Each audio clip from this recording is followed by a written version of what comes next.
I don't know. I guess why I was the best guy for the job is, I guess, in a couple of areas. One is my love of it. I mean, I can't express that enough, and it sometimes makes people laugh, but that was my movie. Like, Footloose was that movie that I couldn't get out of my skin. I mean, it was under my skin, it wouldn't leave, you know? I couldn't think of another movie that at that time really spoke to me as a 13-year-old, and I saw it when I was 13, you know. I had a similar story to it, you know. I'd go back and, you know, I'm from the small town in Tennessee, but my mom and dad moved around a lot, so we lived in Chicago and Northern California and Southern California, but I would always go home to the South for my summers, and I just knew I was the city kid. Like, I was treated sometimes a little bit differently, but to be honest with you, they also loved me and protected me and defended me, and I felt loved. And so when I saw Footloose, I kind of assumed it took place in the South. I assumed that, you know, here's a city kid and he's being kind of, you know, roughed up by these locals, and he was standing up for himself. And there was something about that kind of defiance that not only spoke to me in terms of my relationship to my family in the South, but it also spoke to me as a theater geek. You know, when you're in junior high, you kind of have to decide your clique early on. You know, you've either got to be the jock or the nerd, and I couldn't meet girls any way else other than be in children's theater or local, you know, community theater.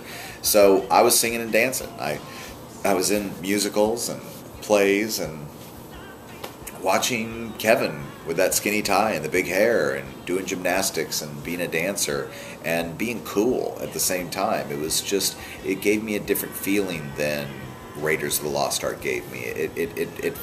He was a different hero than Luke Skywalker, and so it was special for me, and I think that's why there's a lot of resistance out there towards a remake, because there was a lot of people where Footloose was a special experience for them, and I completely understand that.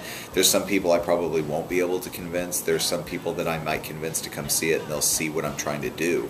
I'm trying to pass the baton on. I'm trying to get other 13-year-olds to have that same experience, and it's not as simple as much as everybody would like to think it is, as, well, just make them watch the original. Yes, there's going to be people that respond to it, but unfortunately, I don't think it's true. I think that you know, kids need a movie that feels contemporary, that feels of their age. And it's funny because there's some little whippersnappers out there that weren't even born, and they're telling me, like, you know, I can understand back in 1984, but let me tell you, I was around in 1984. MTV was like the big movie. You know, I mean, you know, Wham! And Michael Jackson was huge. I assure you, every city was dancing. You know, it was just as weird as it is now to think of like a town banning dancing, you know. But I think for me, once I saw, like, okay, first of all, I need to show people why this happened. There needs to be this wreck that occurs, and they only allude to it in the original, but now I want to show it where people can see where the parents are coming from, but also not make it just about a ban on dancing. You know, make it about, it's really about kids congregating outside of the church or civic or a school-related function. Essentially, parents want their kids watched. You know, they don't want them doing things outside of their supervision. And so for me, once I got past that hurdle, all these other things started falling into place with the Footloose, with the idea of remaking Footloose. The fact that I would probably naturally put it in the South. Well, that created this whole interesting dynamic, because we're kind of back to this North-South, red state, blue state thing again.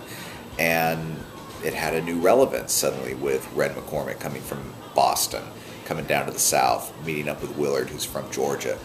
There was something kind of special about that dynamic, and I thought, maybe actually this is the right time to do Footloose, and maybe I'm the right guy to protect what should be new and what should be kept almost verbatim from the original. That the law against public dancing within the town limits of Beaumont be abolished.